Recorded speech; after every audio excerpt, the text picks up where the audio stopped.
What is the greatest value that volunteering has added to your life?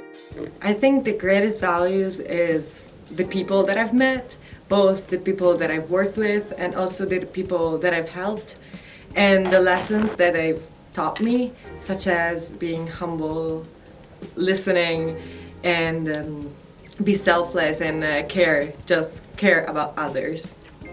What is the best experience during your mobility? I think the people are, like the connection that I made, the people that I'm still keeping into contact. For example, I still have friends from Sweden, which I met in a project that we still keep in contact, and we try to meet up. And which is very nice because you spend 1 week with one person and you don't expect that. And after 6 years, you are like still kind of very close friends, and like I can't wait to be invited to your wedding and things like that. So connections, I think, are the most greatest things. Did you ever feel lonely or isolated, and how did you cope with it?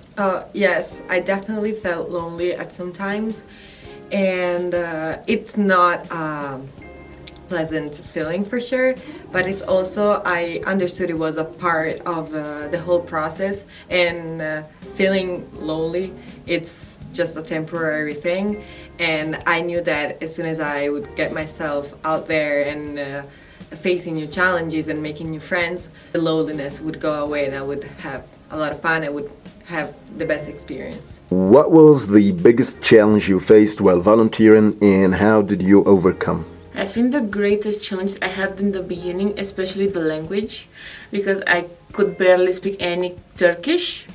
And if you go, like in Ankara, for example, not a lot of people speak English in stores or like malls, and you need to have a little base of Turkish so you can survive, let's say. So I think the greatest challenge was learning the language, which hopefully I kind of did. Were you aware of cultural differences before departure, and what was most surprising event? I was definitely aware of the cultural differences. I was told about the cultural differences, but till I was there and actually in the country, I could not really experience them.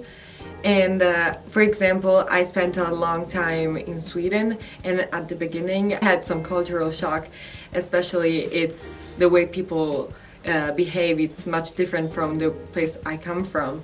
And for example, one surprising event was that my Swedish friends would not hug, like, ever, while I always hug my friends in back home, and that was weird at first, but then I think we made a compromise and we hugged just a few times. Would you still go again, and why? Of course, I would still go again. It was one of the most fun and incredible adventures I've had.